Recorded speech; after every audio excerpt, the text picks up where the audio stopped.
ecosystem where education builds character lies the 5A core values: Aqidah, Akhlaq, Adab, Amanah, and Amalan that shape the student's character. Social business is the niche area of AIU. Students drive positive change by tackling social economic issues through entrepreneurship. AIU enables graduates to become catalysts of change, where students are nurtured to become job creators. In fulfilling the noble objective towards achieving the world of 3 zeros, socio-economic initiatives and projects are focused on zero poverty, zero unemployment, and zero net carbon emission. AIU embraces the principle of the 8-hour rule. Students are encouraged to allocate 8 hours for the night's sleep, 8 hours for the educational pursuits, and 8 hours to make a difference by helping those in need. This distinctive approach not only cultivates academic excellence but also fosters empathy and social responsibility. Excellence in education awaits you in a supportive and innovative environment. Join us at Al-Bukhari International University, a place where inspiring minds converge, cultural diversity flourishes, and social business revolutionizes lives. Together, we are dedicated to building a sustainable world where knowledge, compassion, and innovation intersect. Inspiring minds.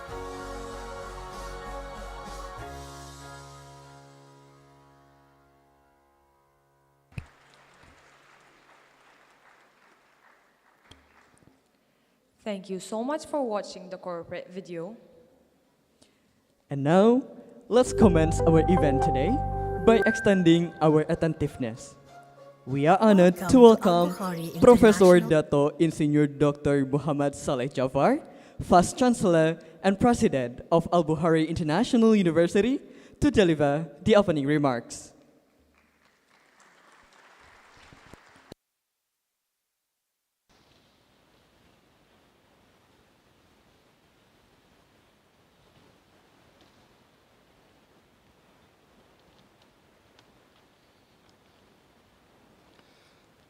Bismillahirrahmanirrahim. Thank you. Our invited speaker, Dr. Wan Abdul Rahman, Management of Al-Bukhari International University, respected guests, staffs, and students. Assalamualaikum warahmatullahi wabarakatuh. What a morning, what a day. We are here today to listen to one of the most inspiring initiatives that is very well connected and very close to our heart, that is related to social innovation and social business. Today's topic, innovative approaches to healthcare accessibility, is a very, very important topic for all of us. There are 3 keywords that I observe within this topic. One is innovative, that is related to innovation, which is supposed to be very close to our heart. Healthcare, related to our well-being. And the third is accessibility. Healthcare accessibility is not just a healthcare issue. It is actually a humanitarian issue, it is an economic issue, and as well as technological issues. And this is why today's PLS, or Public Lecture Series, is not just for medical professionals, but it is indeed relevant to all students, scholars, everybody from all fields of expertise. This is actually aligned with what we call as SDG 3, good health and well-being. SDG 10, reduce inequalities. By exploring innovative approaches, we are working towards a future where quality healthcare is not a privilege, but a right for everyone. Obviously, innovation does not happen in isolation, and we all believe in this. It requires collaboration between different scholars and organizations, which is the hardest part, bringing them together. Hospital Beyond Borders has proven that with the right visions and partnerships, we can break down barriers and bring healthcare to the people who need it the most. And healthcare topic today is just an example where initiatives and desires and vision that our speakers today have while he was being a student can be an exemplary to all our students today. So I encourage everyone, especially our students, to listen carefully, attentively to the talk that is going to be given to us this morning. And I do encourage everyone to ask questions and try to relate on your field of interest in order to make changes to the communities in the future. You don't have, as we talk in the waiting room just now, we don't have to wait until we finish our study. The fact that the example that we have today, he started while he was a student, is a good reminder to all of us that it is not impossible for us to start something big in the future while we are sitting on the campus, inshallah. The activity that we have today reinforce AIU role as a university for social good, equipping students with the mindset to tackle real-world challenges. I wish to thank the committee, especially the Center for Community and Industry Engagement under DVC Research and Innovation, for organizing this event this morning. And I also wish to thank again the speaker to come here this morning to share your experiences with us. And we do hope that this is not the first and the last engagement that we have with you. We do also hope that a continuing engagement by ability to, to make yourself available and have access to our students, to mentor our students, inshallah, for their future undertakings in their respective field of interest in social innovation and social business. So with that, everyone, have a good day and let's hear inspiring talk this morning, inshallah. Assalamualaikum warahmatullahi wabarakatuh.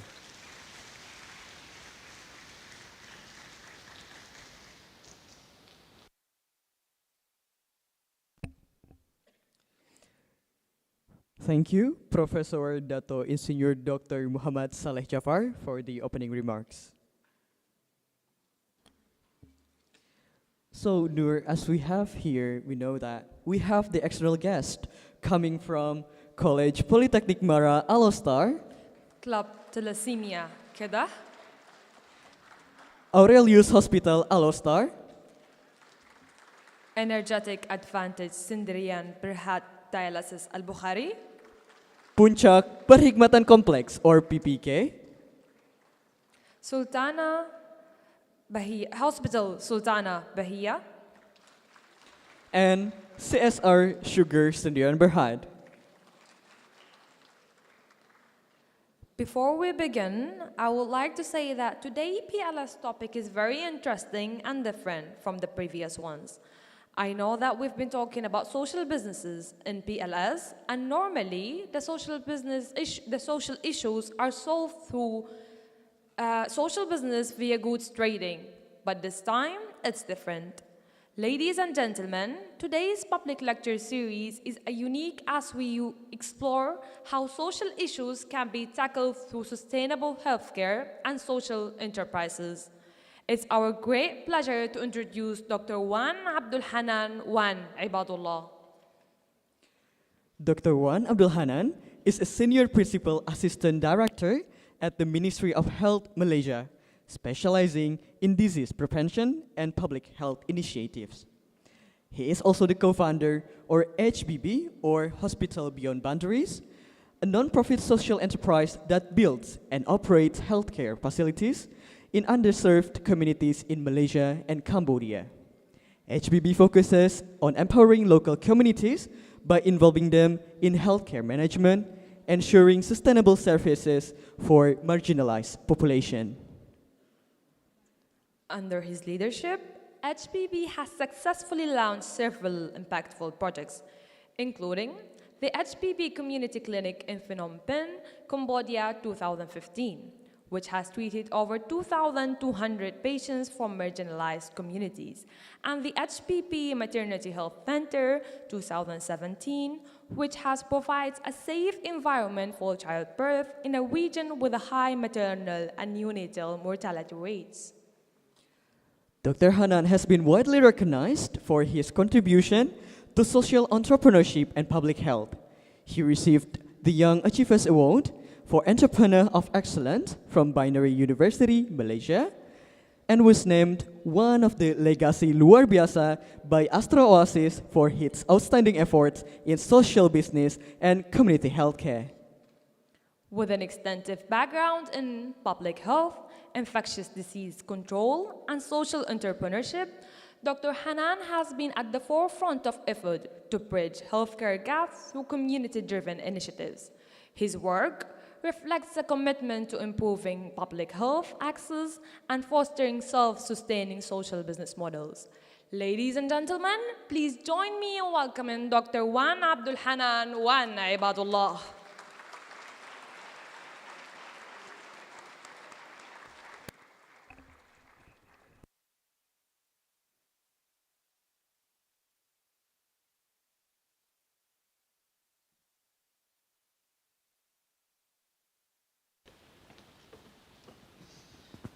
Assalamualaikum. Very good morning, everyone. Thank you very much, MC, for today. Thank you very much, Prof. Saleh, Prof. Don, Cik Abu Bakar, Madam Sibda, and all the management of Al-Bukhari International University for inviting me today to give the first public lecture for 2025. Thank you very much for the introduction. For myself and HPB. As of introduction, this is actually my part-time job as co-founder and CEO of Hospitals Beyond Boundaries.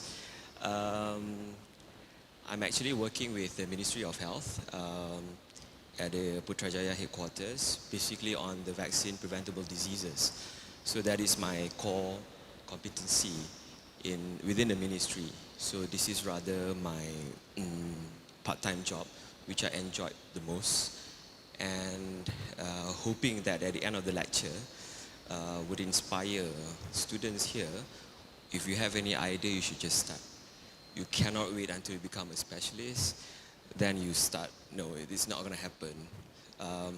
That's the brief introduction of what this talk is going to be, and I'll re-emphasize at the end of the lectures. Right. So a bit of content. In my lectures, I'll be talking, I have all the slides in pictures, so not much of words, or it's not really a lengthy lecture, it's rather an experience sharing with the students. Or I call as adik-adik here, as what been told by Prof. Saleh. We started this when we were still a medical student. All right, a bit of some principles on humanitarian action.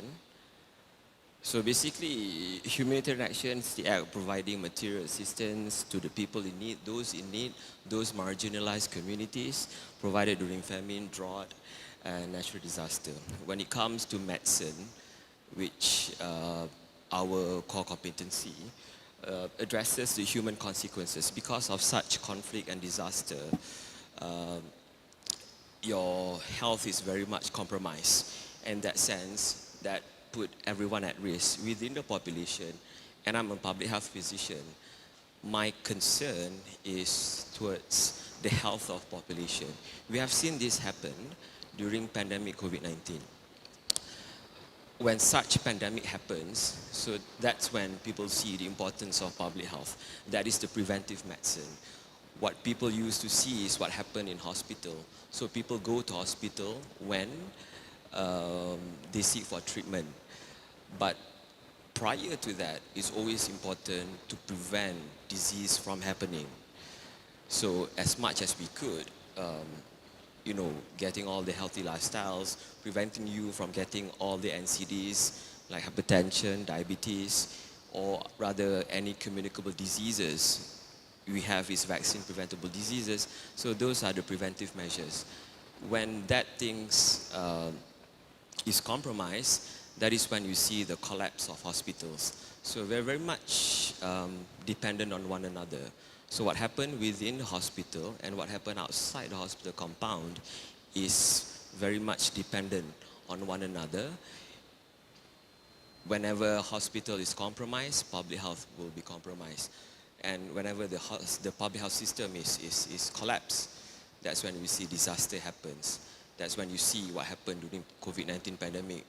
You know, we don't have enough beds, and that's when people see, oh, this is the importance, or this is the importance in public health medicine, right? So that is humanitarian medicine.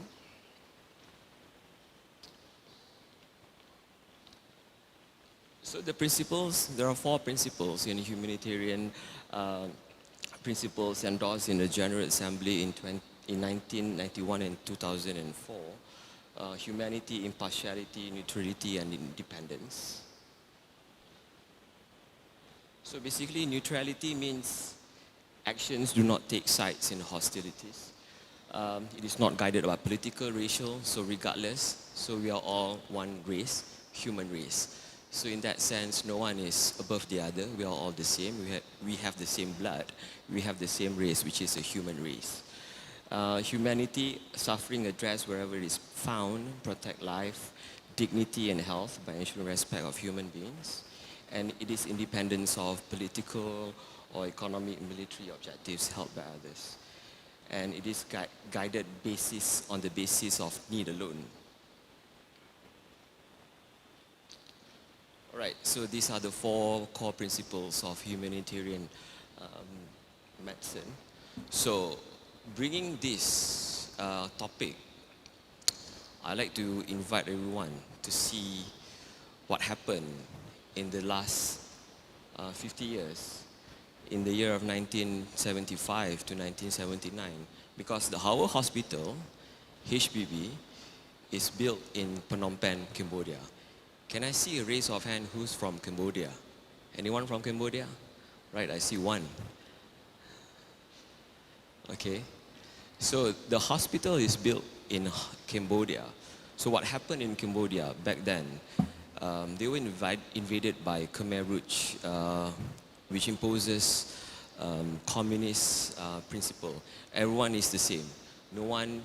Everyone is the same, no one is superior than the other, and everyone has to be farmers. During that time, it was estimated around 1 million people were killed. And of course, when you want to invade a place or a territory, it's always been the minorities being the first threat or the first susceptible population to be affected.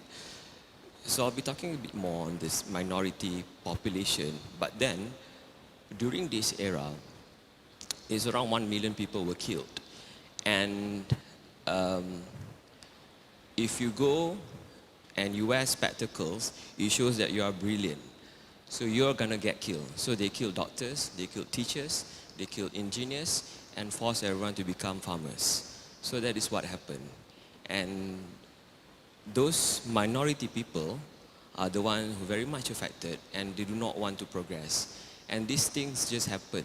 I mean, this is not too long ago. This is just 1975.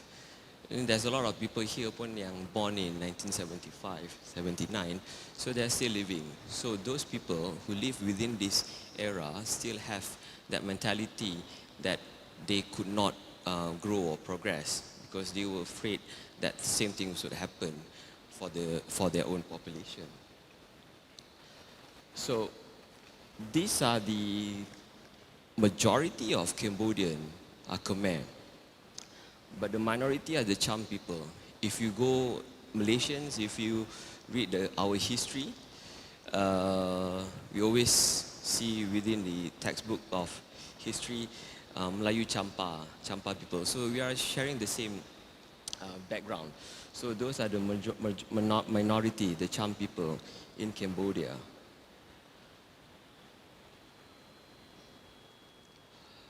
And the idea of building this hospital was made when we were still medical student. So this is just to show, actually this one is outdated, it's actually 2024. Outside building is almost the same, but the inside, the interior is pretty much expanded, and we have further technologies and facilities within the hospital. So on the left side is when the hospital was first started. It was started in 2015. So if you can see, the hospital were made up of 3 containers that we refurbished the container to become an outpatient department clinic. So we started off with just a clinic with 3 containers, and then we expanded. Now the hospital has become one of the tertiary centers, which we bring our specialists from Malaysia to do some procedures like hernia repair, circumcision. We even do maternity, deliveries. We do lower segment cesarean section, the cesarean section for the pregnant lady. So we did that as well in 2020 in HBB Phnom Penh. So this HBB in Malaysia, we are registered as a non-profit organization under Registrar Society. So this was registered on 22nd of May 2012. This year, we were still a 4th year medical student. So me and my friends, we were from various backgrounds. Medical students, accounting students, we have dental students. I'll show you in the next few slides, in the next coming slides, the 12 members for our HBB. I graduated from National University of Malaysia, UKM, in 2013. So on the 4th year, I mean, me and my friends, we were busy with preparing ourselves in making sure that we pass our final professional exam and get the medical degree and become a doctor. But on top of that, it brings us joy to set up this one, HBB, when we were still medical students. To be exact, was on the 4th year medical students. So our aim is clear. The aim is actually to provide or to improve the health of the vulnerable communities. And one thing important is that this is not a free hospital. This is not a charity hospital. Because we know that if we depend on charity, it will not be sustainable. So what we did was, we built this hospital through a social health enterprise. So there's a cross-subsidization going on. In the profit from every 3 patients we cover for one patient who cannot afford our services and treatment. But then the overall picture across is to improve the health of those vulnerable communities. So we started off with building an outpatient department clinic, but prior to that, we did some engagement. We, through our school, through schools in Cambodia, we managed to run community screening. So in that sense, we sort of like get engagement, and that engagement is pretty much important in building foundation and building trust to the local community that we want to bring a hospital within their own community. So this is our core members. So me and Dr. Lutfi were the medical students from National University, UKM, and Dr. Iza is from Manipal University, Dr. Ina from Indonesia, from Pajajaran, if I'm mistaken. So these are the members, the starting off. We have 12 of us. And I was the CEO from 2018 until this year. This term is last year is my last term. So the next CEO will be our head of finance, Mr. Izwan. He was supposed to come here to join us, tapi because of his wife, just delivered a baby, so he couldn't be here with us at this during this February. Izzati, our finance officer, Akmal and Yusri, so we were all from medical students, dental students, accounting students, from UKM, from Manipal, these are the people from UITM. And we have our dental officer, Dr. Amira, is our dentist. Right. Sorry. Okay, so these are the 12. And we were all students back then. So this is talking about 15 years ago, 2012. We did not know each other, but somehow we clicked through circle of friends. So another important point I want to highlight here is that whenever you guys have any idea, make sure you get the right people to join your small group and pitch to the right person. And inshallah, your dream will eventually be, something that comes to realization. So, this was taken when I was a medical student, 4th year, as part of engaging with, to do networking and all. I believe if you guys are medical student, the usual medical students will always be in the room and study and hoping they pass the exam. That's the usual medical students. But apart from learning through medical school, it is always important for you to go out and get opportunity and do the networking. So this was me and my friend, Dr. Lutfi, was introduced in the concept of public health. But this was taken when we did our first UKM, very first internship program, or the exchange student program. So this was taken when we were in Niigata University, part of public health exposure within the Japan. This is just a picture showing that it is important that during your school, during your university life, you do not just study. You should go out and see the world and do the networking and see things in different perspectives or different horizon. You get to see things in life in a wider horizon. And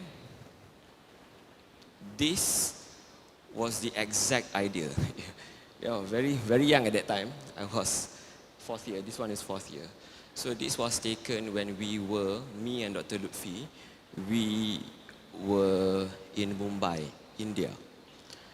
So as part of our career progress or further exposure to public health, so we joined one of the Medical Student Association. It's called IFMSA, International Federation for Medical Student Association. So that association brings us to conference led by medical students, and the posters and the research all being done by medical students. We together across the world, we had a session in Mumbai. So in one of the tentative program during that time was the organizer brought us to the slums area in Mumbai. Have anyone seen the slum movie, The Slum Mumbai? So that is a very popular movie at that time. So we were brought by the organizer to the slum area in Mumbai. What caught our attention, so this was me and my friend when we were having tour in Mumbai. And the upper picture is the picture taken in the middle of the slum area, which a hospital was built for the slum people. So the slum people, they live in a very crowded environment, very poor sanitation. So this all puts threat to their own healthcare. You get all sorts of communicable diseases because of poor water sanitation, poor ventilation, and it got very crowded, very easy for communicable disease to spread. One of the idea by the government is to build, and the slum people, they live in a poverty cycle. You know, the next generation, they will go in poverty. Your poverty, the next generation will continue on with that. So what the government did was build a hospital in the middle of the slum area and get the local people or the slum people to work within the hospital. In that sense, you sort of like build up the foundation for the importance of water sanitation, personal hygiene, and this what caught our attention. That being a medical student, we thought that at the end of the day, what we want to become is to become a doctor and treat people. That is the usual reason why we would become, because we want to treat patients. But we thought that it is important to do something bigger than that, to do something more. So this was the exact reason or the idea that struck through our mind when we thought that we could replicate this somewhere, but it's not. But you know, it's not going to be easy to replicate this in Malaysia. We do have issues in Sabah, Sarawak, but it's not that obvious. But the slum people, this is true. And then this is another slide that I like to highlight to everyone. The opportunity came when we were back from Mumbai. So we attended one of the religious lectures from the Cambodian. So this was the teacher, the one who wears spectacle with the jacket on the right side. So this ustad or the teacher was the one who gave like a 2 hours religious talk. But being an enthusiastic medical student, we thought that we asked, is there any medical concern within your community? And then he started talking about what happened in Cambodia, what happened during Khmer Rouge, and what happened if you look brilliant. Simplest is you have your spectacles on, means you are brilliant, you will get killed. And they still, and again, this happened in the year 1975, 1979. It is not long ago. So these are the minority people, and they thought one of the story told by the teacher was because of the minority people, by default, they do not have money. They could not afford the treatment. So there was one lady who delivered next to a train station. So she was going to the hospital, but was denied because of poor socioeconomic status, and it is out-of-pocket money. So if you go to hospital in Cambodia, you need to pay for yourself. In Malaysia, we are lucky, but we are lucky because we just need to pay RM1 to get the treatment, and one particular treatment, if you receive in hospital, it'll cost a minimum of RM200. Let's say you come to hospital for fever and cough, and suddenly you got some bacterial infection. You probably be needing a course of full course of antibiotics. And if you go to the private hospital or the GP, you can easily get charged for 200 or 100 minimum. But Malaysia, we just pay RM1. So what happened in Cambodia? The lady could not deliver at hospital, end up delivering next to a train station. So she wanted to go back to the hometown, and then she was in labor, and then delivered next to a train station. So that was another story that caught our attention, that probably, you know, we thought that we could do something. If you graduate 4th year, until your 5th year, and then you graduate, you have 1 year. So we thought that probably we could do something that is more impactful, that we could provide health to all, that is regardless of your race and religion, and this is the opportunity came. So we thought that probably we could do something, and this is when the teacher used his school to do our very first screening in Cambodia. Oh, prior to that, this is still, we were in our 5th year medical student. This was taken at PICC, Putrajaya International Convention Center. So this is another story that we were so ambitious that we gather all the information required. For you to build a hospital, it would cost around 1 million ringgit. So 1 million ringgit. As of to kickstart our program, we need to get some funding going on, donations coming in. So this was taken in one of the faith event in PICC. During this time, we do not have money to even have a booth, because at this time, one booth, if you want to open up a booth at convention, it'll cost around 2,000 or 3,000 ringgit. So if you see this, we do not have such booth. If you look through the upper part of the picture, other people would have their own booth, but we do not have our own table. This one, we take our own coffee table at home and bring in to PICC.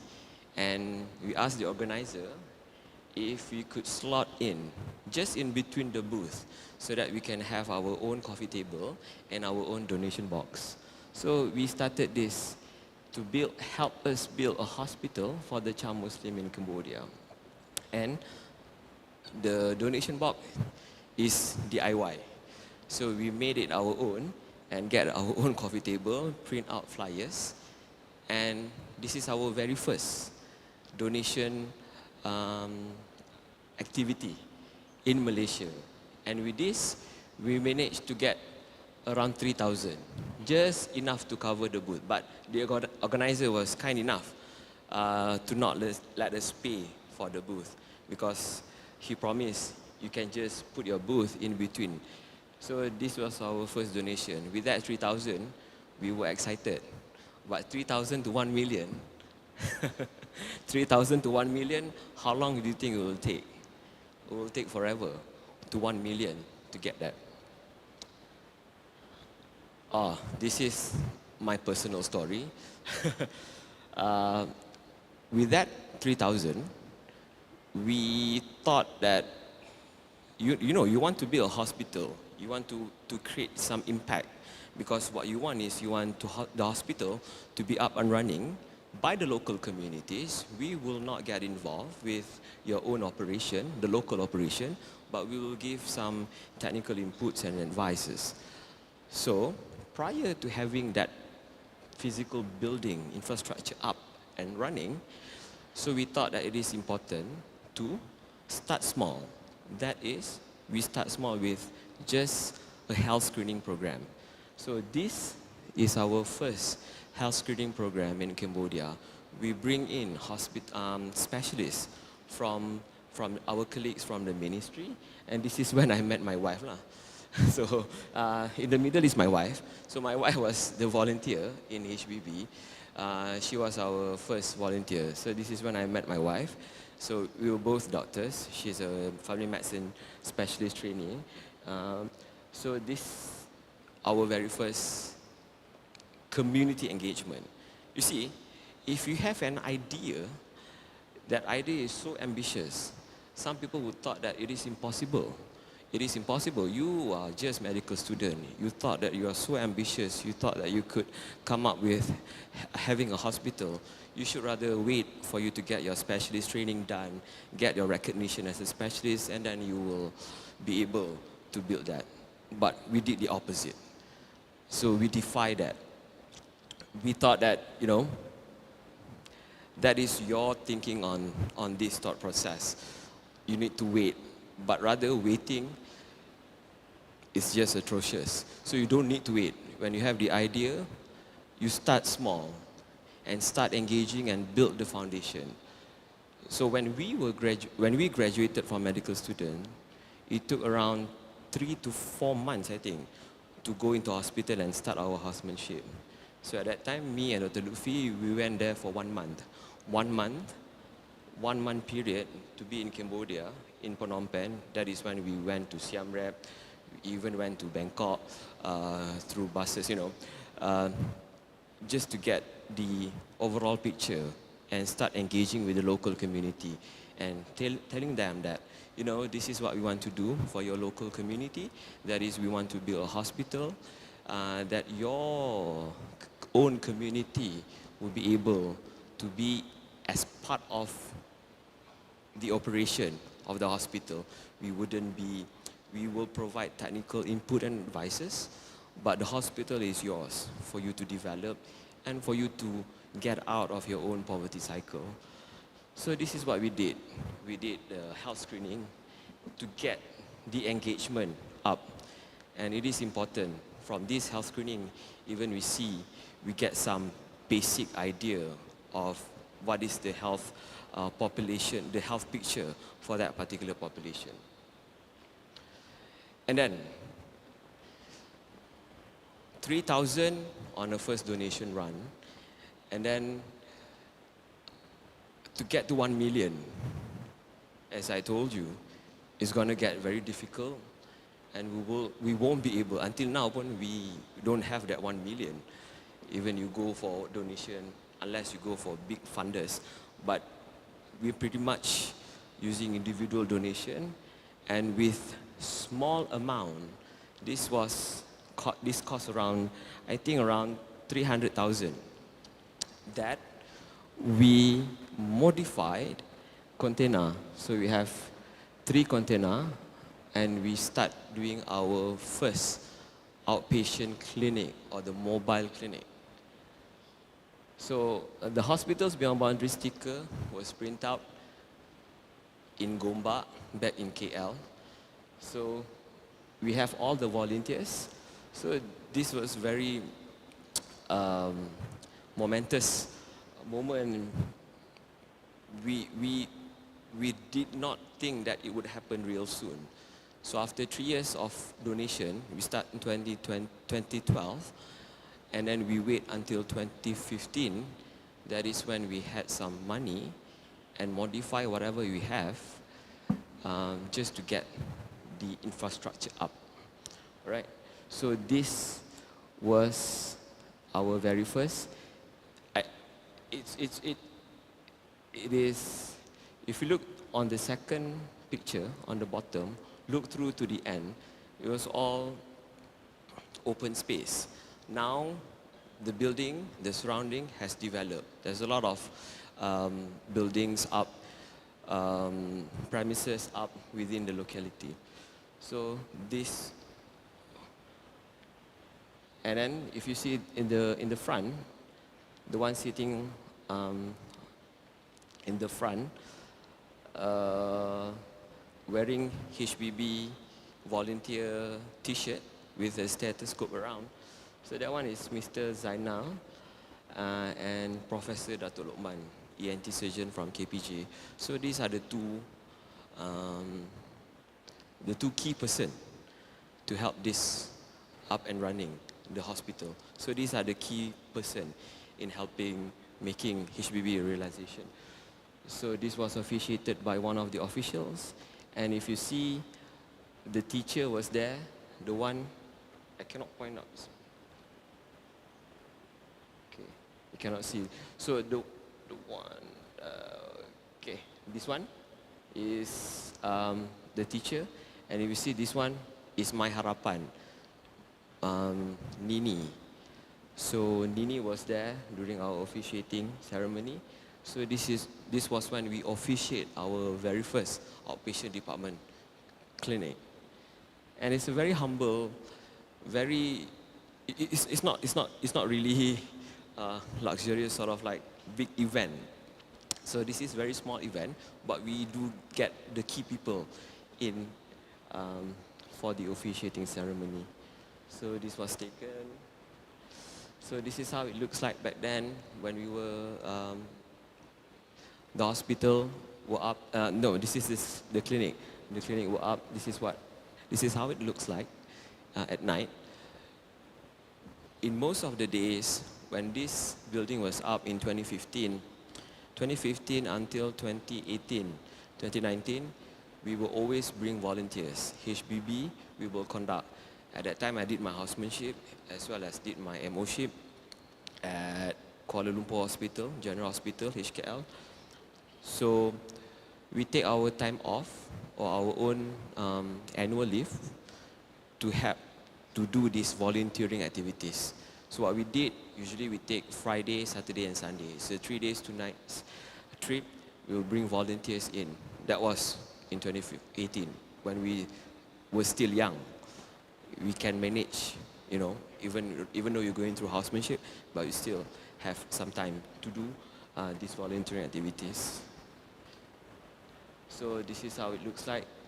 Some of the days we did not stay at hostel or hotel, we just stay at our hospital. It was nice, it was unique, and because not many people would think that container can be modified into an outpatient department clinic. So this is rather something fascinating for the local surrounding to look at. So, after 2 years operating the outpatient department clinic, this is when we see the opportunities for HBB to expand our services, that is to become a hospital. Our aim in HBB is that we want the hospital in Cambodia to be the benchmarking. So that is why we bring in specialists from Malaysia to do surgeries and to conduct and transfer of knowledge and technology to those local Cambodian doctors. How do you perform circumcision? You know, circumcision sunat, you have seen this on social media, you have seen this on newspapers, that some people would get very bad complication due to the fact that unsafe surgery. So it is important for Malaysian to transfer the knowledge and technology to the local partners to do a proper circumcision. That is a safe surgery, right? So that is our aim, the aim. So this is rather a long-term goal. So we are still in our infancy, I would say, because it's still a long way to go. But we start small and start building up slowly. So our main aim during that time is to, if you remember, the reason why we did this, number one, because we were in Mumbai, we thought that we could replicate the idea of having a hospital run by the local communities so that the local communities get employed, and then they get paid and they get out of the poverty cycle. And number two, because we were touched, we were pretty much by the story of the ustad or the teacher that a lady had to deliver next to a train station.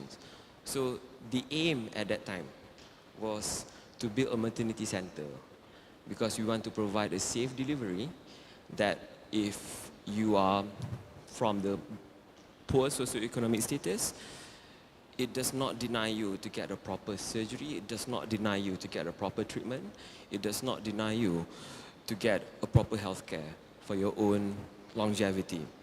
Because there's a lot of complications. Safe delivery is important, complications to the mother, complication to the baby born, and it is important that we start off with a safe maternity, safe surgery. So this is when we thought that this is the right time for us to pitch out, to expand the services to maternity center. So this building was expanded due to the donation of, again, individuals. We have individual donation from Malaysian living in Qatar. So they were the catalyst to help boost and expand our services to maternity center. We have our operation theatre, so we have 2 delivery suites and 1 operation theatre. So the interesting part of setting up hospital, we need to buy equipments. If you open up an operation theatre, you need an OT table, you need a ventilator machine, you need OT light. So this is what we did. In one of the city in Phnom Penh, they have all of these medical equipments to sell. They have OT table, ventilator machine, OT light. So this is when we negotiated for the best price to get our operation theatre up and running and to get the equipments and facilities required for the operation to be operational. Right. So, and Alhamdulillah, with that, we managed to get the hospital and to get the operation theatre up, and it is still operational until now. And as part of our community engagement with the local universities, this is what we did. We bring in, these are all my previous lecturers. If you know this, Prof. Haliza Siraj, Prof. Halina was my lecturer, obstetric gynecology. So we get input from them as well, from Mamane, Prof. Su, and you see Dr. Anis, pediatricians. So this is what we did as part of our hospital is up and running, but as part of the ongoing community engagement. So we bring in students from universities or even volunteers who want to volunteer in our HBB volunteering activities, which is happening in every 3 months or every quarter. We did that. So as part of the volunteering activities, it's a 3 days, 2 nights trip. One day we will go in one of the villages, we do a screening, and then if you see some of the cases that require some further management to the hospital, we will refer them. And on the next day, we did a food delivery package. So this was given to the single mothers in HBB. So my professor as well on the left side, Prof. Bilkis, she's a pediatric cardiologist and FMSs and dental surgeon. So as part of our community engagement, after we did the first day of screening activities, we would bring our volunteers. So in that sense, my professors are all my volunteers. So this is another beauty of HBB, in which once you graduated, you still get in touch with your lecturers and get them to be part of your society, part of your community in giving your services to those in need. So these are the FMSs and all. So we give food delivery package to the single mothers. And this was Tan Sri Ali Hamza, when we get recognition from WHO, United Nations, on SDG goal number 3 on health and well-being. As part of community engagement and empowering communities through sustainable healthcare efforts, we get recognized for that. And then the ambassador Malaysia to Cambodia was there as well. Saya tak ingat nama dia, I can't remember his name. But Tan Sri Ali Hamza was there.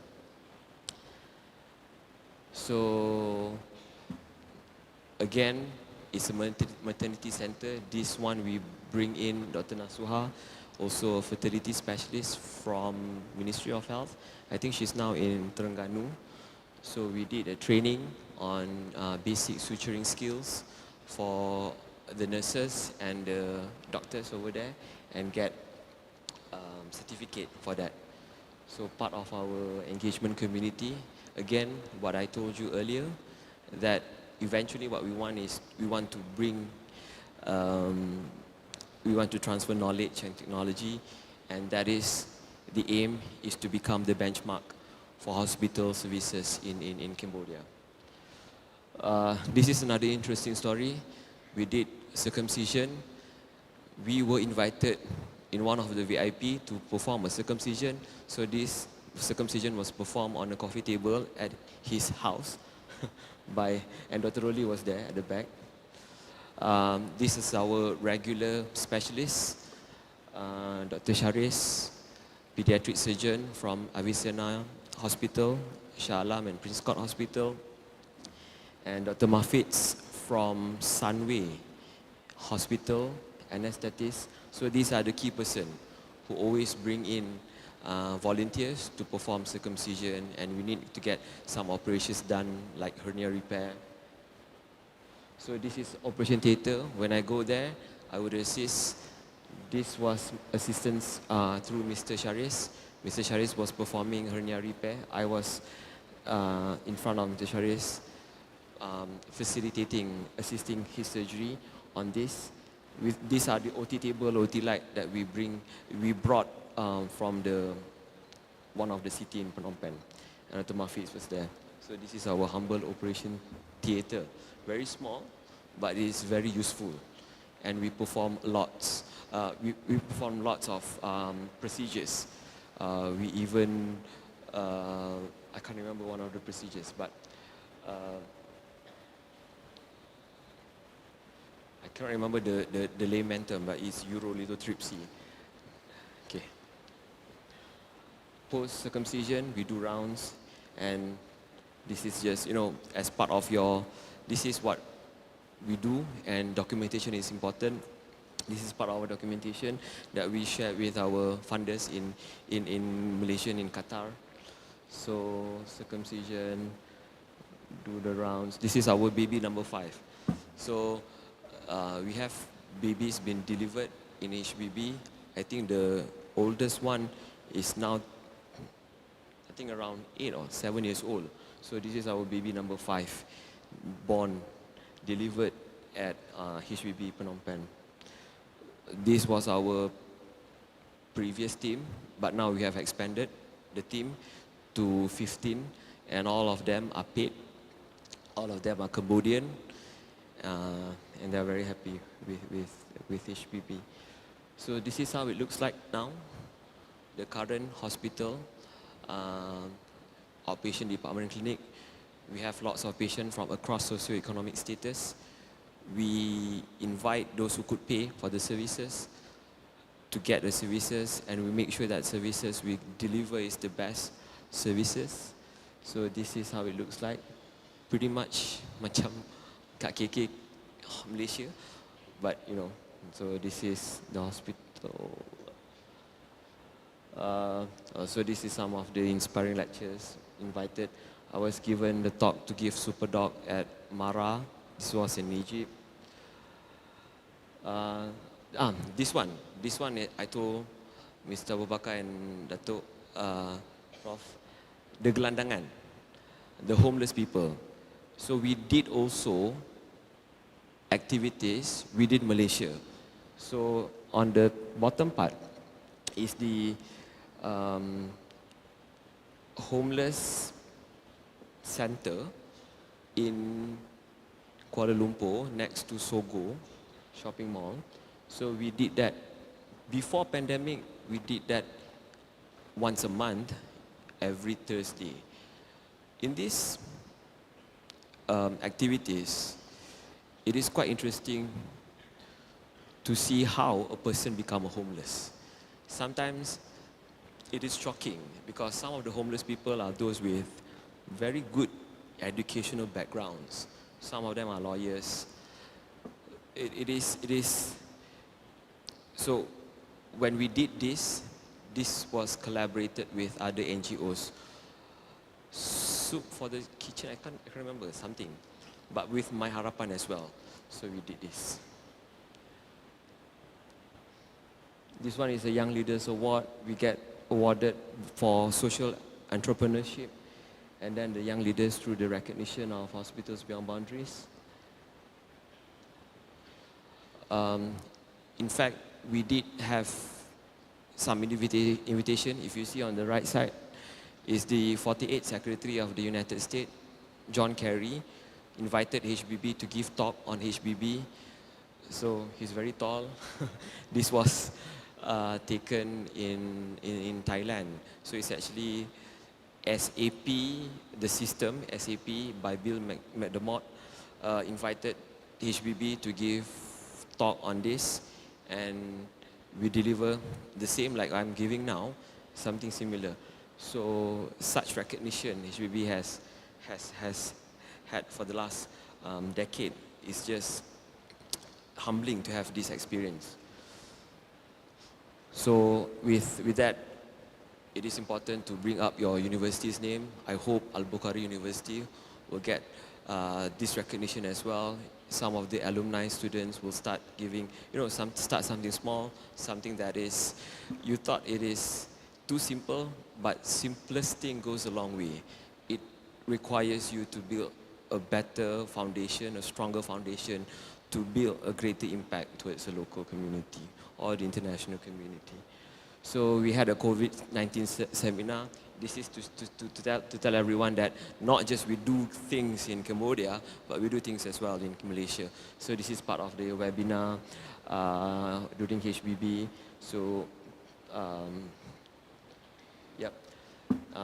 we collaborated as well with pharmaceutical company. This was collaboration with AstraZeneca on the World Mental Health. We did screening this one in one of the PPR, Project Perumahan Rakyat in KL. So this is the surrounding of Hospitals Beyond Boundaries. Again, our aim is to empower the communities through social health enterprise. We believe that it is important for you to sustain something that is through social business. In healthcare, we did through social health enterprise, so that is important. So services, our hospital is 24/7 running with our outpatient department clinic, emergency services.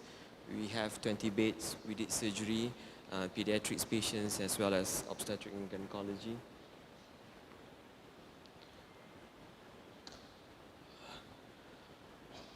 All right, so number of our patients, this is not updated, but roughly we had more than 25,000 patients treated. Medical outreach, we have around 60,000+ medical outreach. Again, thank you. So we have hernia repair, surgical procedures, maxillofacial surgery, surgical cam-free mass circumcision. So this is part of our a token of appreciation given to the local community, further engagement processes for those who in need. And again, the hospital is not just for the post-socioeconomic. We invite those who could pay for the services and telling them that this is the services HBB has, and it is one of the best services. We aim to become the benchmarking hospital in Cambodia. We did outreach program.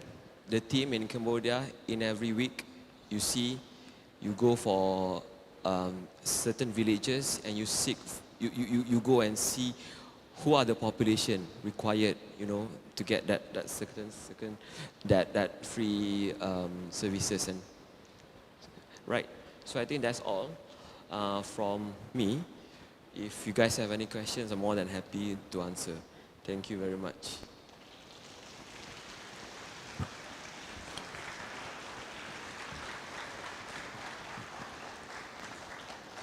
Thank you for your insightful and inspiring talk. A big round of applause to our esteemed speaker, Dr. Nuwan Abdul Hannan.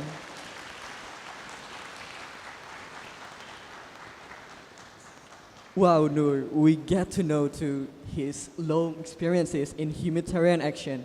And as a student also, we could taking a lot of insights that has been delivered by the doctor. And, we highlight about taking the right people to pitch our ideas. And then as a student also, we should go out, make a lot of experiences, and also building our network, right? Yeah, I totally agree. With the right people around us, we can manage to make our goals come true in an early age. And I bet the audience are super inquisitive too to know more about this. Therefore, we will open the floor for questions and answers. Audience, if you have any question, you might walk to the microphone in the middle of the hall.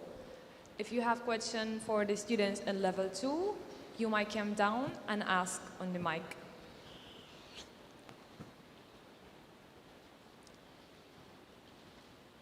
Yeah, the floor are open, everyone.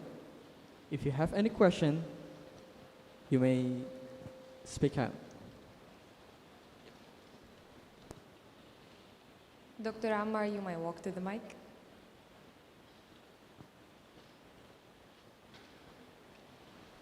Assalamu alaikum. It's a pleasure to meet you, Doctor. I was wondering about astaghfirullah. How do you deal with lobbying against charity business?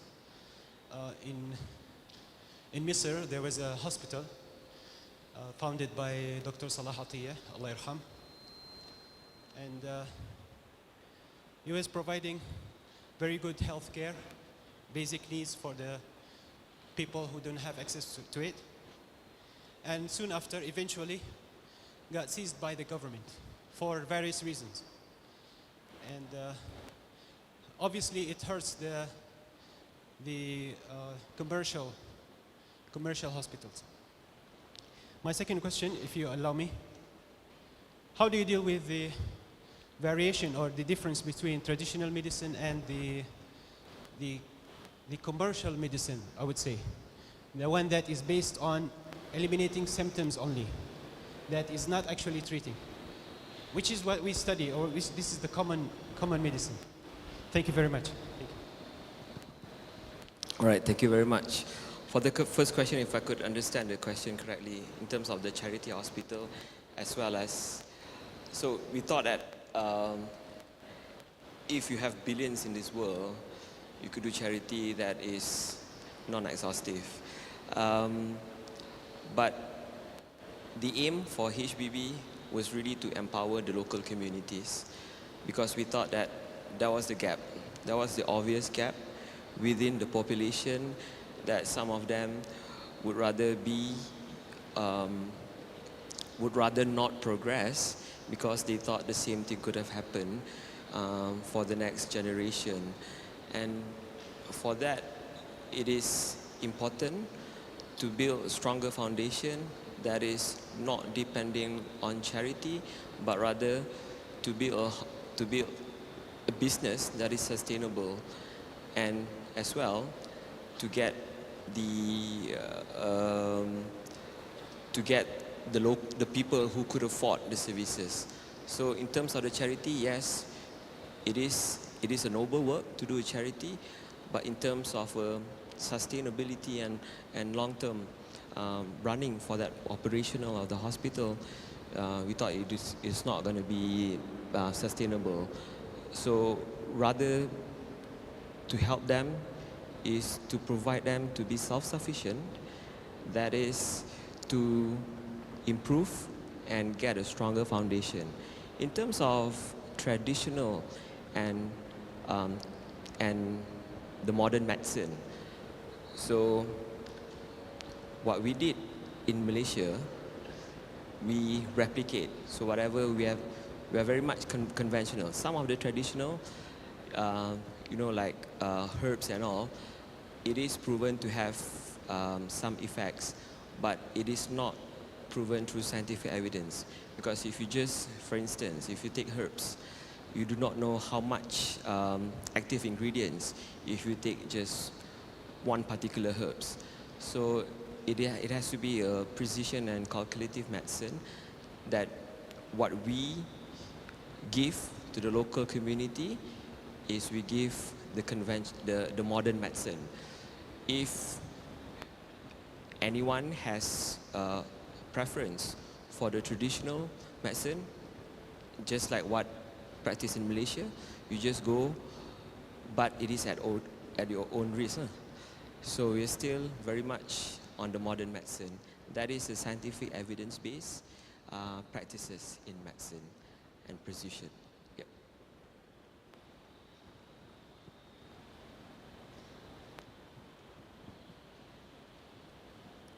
Thank you, Doctor. Do we have another question? If you have any question, okay. Okay, Assalamu alaikum warahmatullah and good day everyone.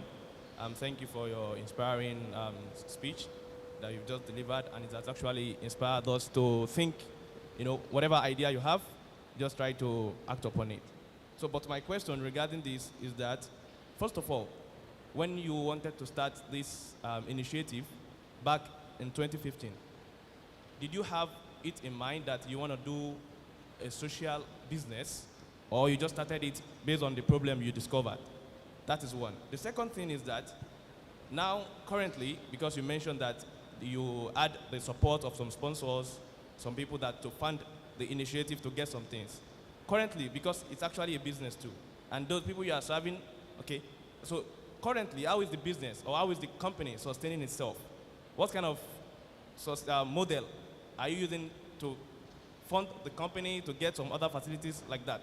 Because based on those that you are offering the service to, maybe it might not be enough to get the quality facilities and so on. So just share with us, how is the company able to sustain itself currently? Or is it still relying on the support from sponsors and the philanthropists like that? Thank you. All right. For the first question. What's the first question? Sorry, for the first question. What was the idea? Was it for Oh, when we start. Okay, 2015, I remember. So the idea The of first social question, business. did you have Yeah. social business in Yeah. mind before starting this initiative, or you just started? Yeah. Okay, thank you very much for the question. It's a very good question. So when we started this, we thought of something charity. So when we have the idea that we want to build the hospital, our mind was charity. Get that 1 million, get it up and running. But we thought that it is not sustainable. And then this is when we get the chance to meet My Harapan as well. When we get to meet My Harapan, Miss Nini brought us to this concept of social business. We had that in mind in social, but we do not know the term for that. So through My Harapan, and then we were invited to get to the workshop of Global Social Business Summit. The summit. So this is when we further strengthen our key sustainability effort, that is social business. It is through reading, and initially we thought that charity is the best, but until you have the money depleted in your account, that is when you face problem. So we thought that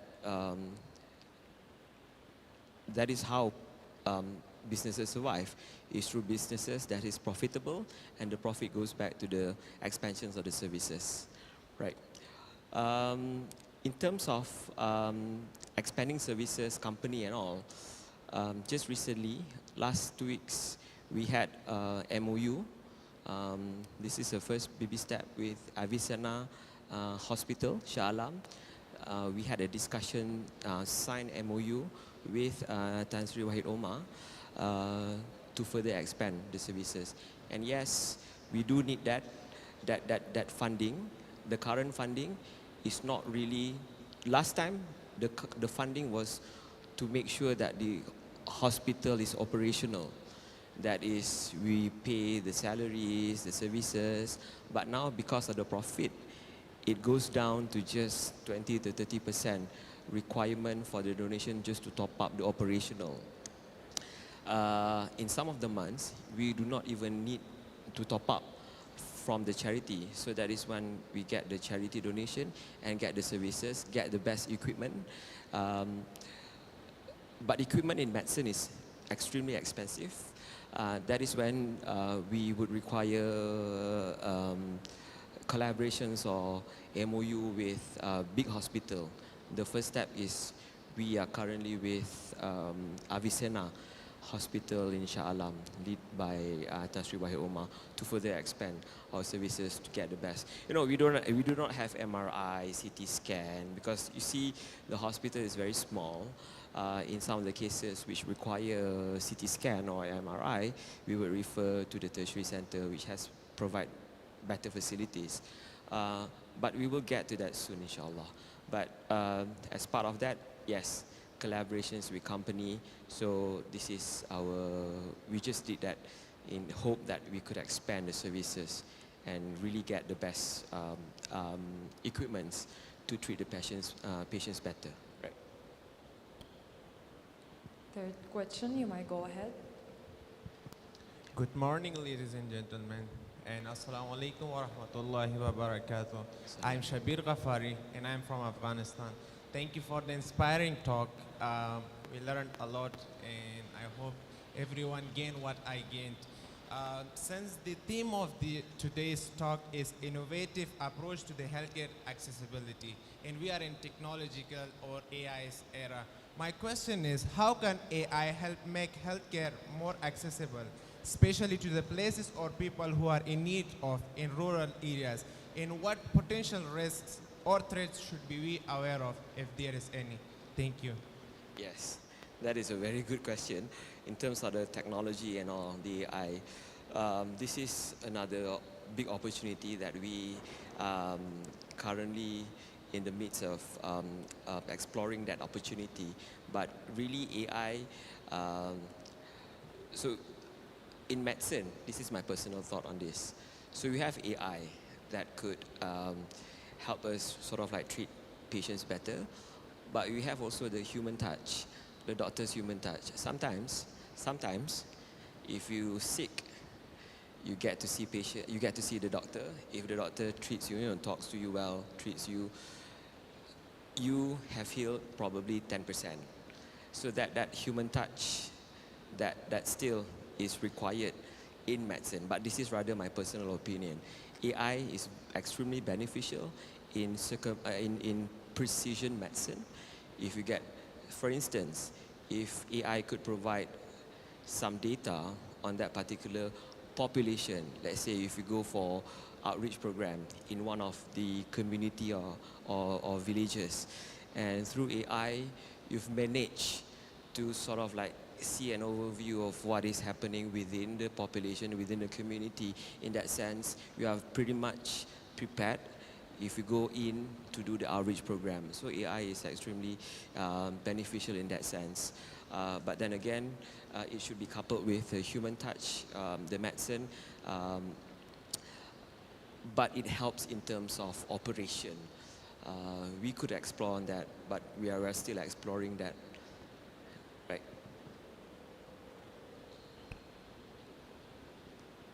Yeah, the first question. And before that, I would like to remind, for those who are sitting at the second floor, if you have any question, you may go down to the first floor and then deliver your question. You may proceed. Assalamualaikum warahmatullahi wabarakatuh. My name is Wayne Yan Naintot from Myanmar. So I would like to know that this talk really is very inspiring and it sure inspired me. The questions I would like to ask is that, the challenges and the obstacle that you have faced during your journey. You have mentioned about the booth, and I would like to know more about the obstacles and challenges in your journey. And I'm sure that you're operating in the medical field. So like for example, in our country, if you get the degree from another country, and if you like to operate some medical clinic or something like that, you have to like perform the exam, and the procedure is very difficult. So how do you perform this kind of thing in another country? And I'm sure that you have more challenges and obstacles that you have shared in here. So thank you. All right. Thank you very much for the question. The biggest challenge we face is that we were too ambitious. People will put you down and say that, it is impossible for you to build a hospital. Number one, because we were still medical students, and some of, I would say some of the seniors would say that, you should just forget about building a hospital now. you are in your 4th year. There's a lot of studies you need to do catch up. You need to pass your exam. You don't even know if you pass your exam. You don't even get your title, doctor, at the end of the day. But, you know, those are the challenges that we face the most. Number one, the idea that you are too young to start and you don't have that expertise, or you are not very much experienced in setting up a hospital. You're just a medical student. You know nothing about building up a hospital. So those are the challenges. So through the challenges, we did the opposite. So when we were medical students, during the day, yes, we do to wards and we do to rounds. We study. We did that until around 8, and then we manage our time. That from 10 p.m. until 12, we spend a bit of time on making sure that the idea will somehow be materialized. Again, this is the importance of getting the right circle of friends. And the one from UCAM is just me and Dr. Lutfi. We did have other friends in Manipal University, other friends in UITM, not medical doctor, they are accountants. So those are the people that keep you guys going. So number one, again, I'll emphasize on this. When you have the idea, you make sure you have the right people. And the right people are not the one who put you down. And never listen to all the negative thoughts. And we have seen this happen. I mean, HPB has made it possible. We've managed to get the hospital up. The idea was coming through when we were medical students. A lot of people would say, you know, it's just impossible. But nothing is impossible for as long as you get the right person, the right circle of friends, you get the right person to push you forward. So that is important. And number two is your time management. For as much as, I know, all students would rather spend most of the time studying, but you need to know that study is one part, and you need to develop the other side of the brain as well to do networking. This will eventually help you out with I don't know, for me, it helped us a lot during exam, you know, because you're not really narrow-minded. You know, you're just looking at your study, your topics, but you look things at a different perspective and get to see people and get to do networking, and that is the important part. You thought that you know everything, but when you get to meet people, you know that you know nothing. So those are the things that the challenges we face. And I thought that the fact that we were young at that time, so we were so ambitious, and we have so much of energy. So we thought that we could, you know, do that, and we did the opposite. All the negative comments, we just put it away, and then push ourselves forward. That is the challenges we face a lot. And I did tell that the initial step to get a hospital is to get 1 million, but you know that that's not going to happen. So you could start small, as simple as having screening and get the right people. During that time, I was not a specialist yet. So what I did was I get my lecturers. If you get to see the pictures, all my lecturers, professors, pediatric cardiologists, family medicine specialists, obstetrician gynecologists, they were all there. So these are the people who help us, that keep pushing ourselves forward, that we could do something a lot better. So that is the challenge that we face a lot. But overcoming that challenges is crucial, and it's imperative to see for you to do that. It's not you alone. So you have your circle of friends and certain people that will help you out with that, right? The second question, I can't remember. What was the second question?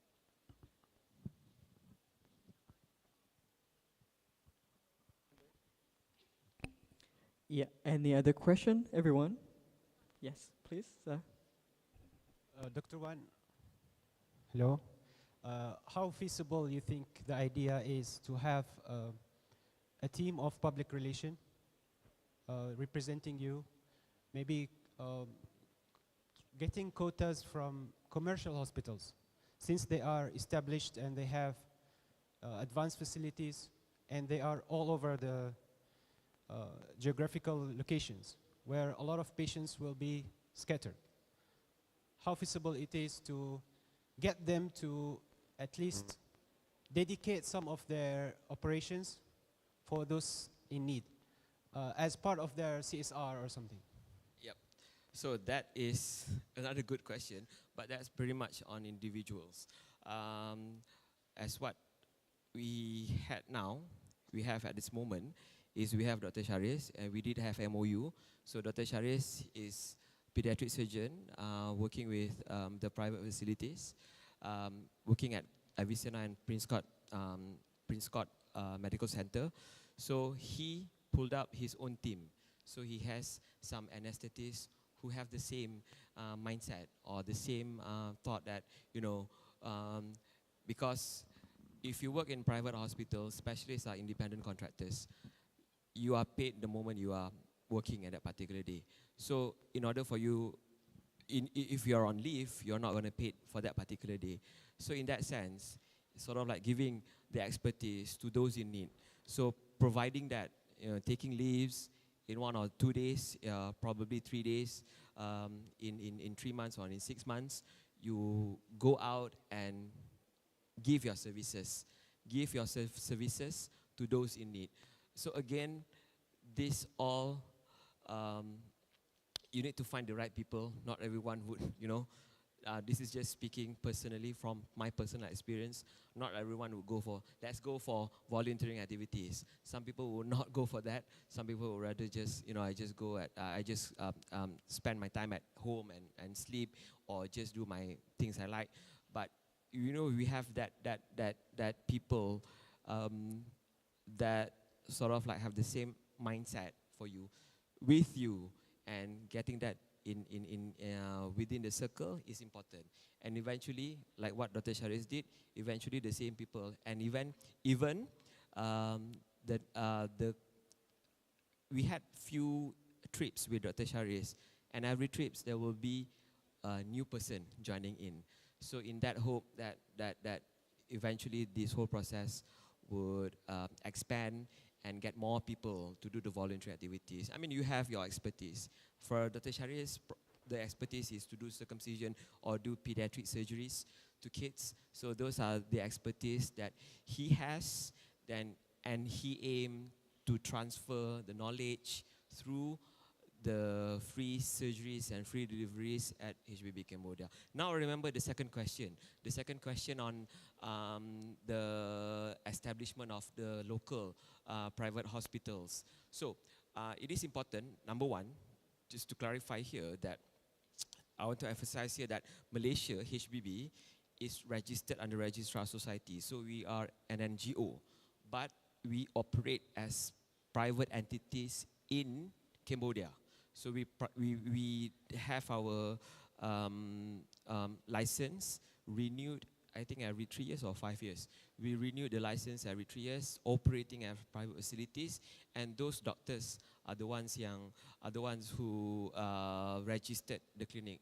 In this HBB clinic is Dr. Roli. So Dr. Roli is the owner of the clinic, and you need to get the local support. That is why when you have the idea of doing something, especially if you have the idea of doing something outside of Malaysia or outside your comfort zone or outside your territory, make sure you know your local requirement and get the right people, the local people, to get involved with in the very beginning. Right. Thank you, Doctor. One last question, everyone. Do we have any other question? Yeah. Okay. I do have a question. Thank you first for your inspiration talk. And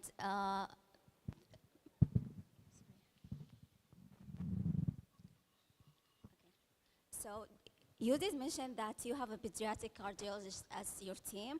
So have you, have HPBA provide any solution in cardiologist care? Cardiothoracic. Okay. So, so HPB have it provide any solution for the pediatric cardiology problems? Sorry, what services? Cannot hear you well. What? What services? Cardio? Uh, Pediatric cardiology. Pediatrics. Yes. So the pediatrics, Dr. Sharis, our main collaborator for surgeries pediatrics, he's taking care of that. We have a lot of hernia problems within the children, not just kids. We have adult case as well, hernia. So as part of our outreach program, led by Dr. Roli. Dr. Roli will go out in a weekly basis to find cases. So they go to the villages through surveillance, probably through the local head community in that particular village, and get them to see, or do you have cases of hernia within your population? And then this is part of the outreaching program that Dr. Roli and team will go out and search for those in need, and then will set appointment with Dr. Sharis, and Dr. Sharis will then set a date to do hernia repair in that particular. So we will pull number of patients from the local surrounding or even from the villages to come into HBB and wait for Dr. Sharis to go in for the surgery. Other than that, other pediatrics or orthopedics, any gynecology problems that is found through the outreach program, Dr. Roli will then pull them together and get a date and set a date to get the specialist. Sometimes they get the specialist from the Cambodian doctors. The Cambodian specialists would do that. But some of the cases, Dr. Roli would prefer the Malaysian doctors to come in and help.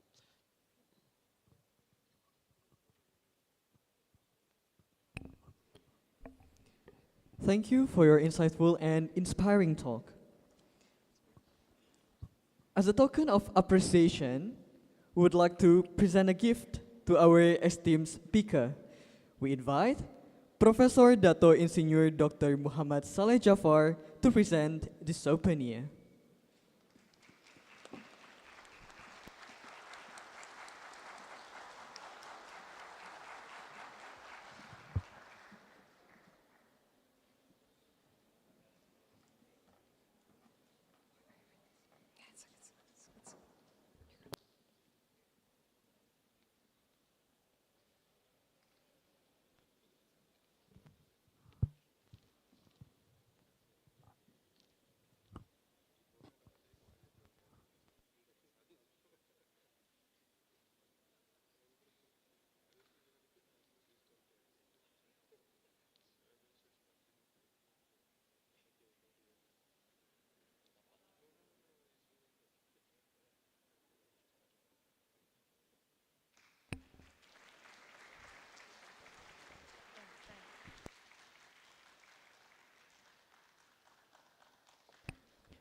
Thank you, Prof. Visi. And once again, thank you to our distinguished speaker. A quick reminder, everyone, don't forget to check the booths outside, where our students have worked hard to showcase their innovations. For all the coffee lovers, you have to try Decampong coffee. And if you don't like coffee, they have the best matcha ever. Ladies and gentlemen, let's capture the special moment with a group photo. Please remain seated as our photographers will take the picture.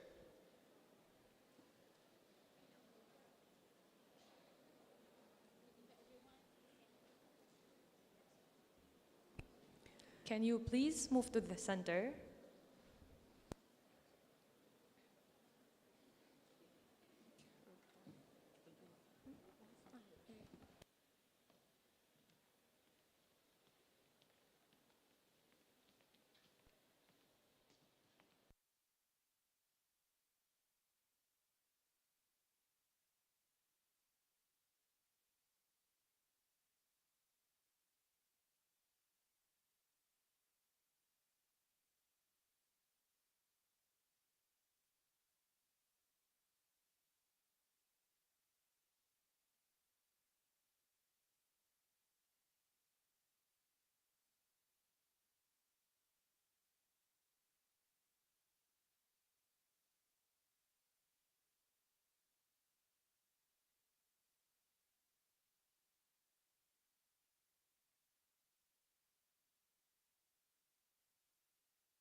With that, we conclude today's public lecture series 7, Bridging the Gap, Innovative Approaches to Healthcare Accessibility.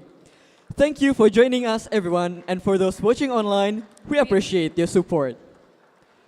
Bunga dedap di atas para, anak dusun pasang pelita.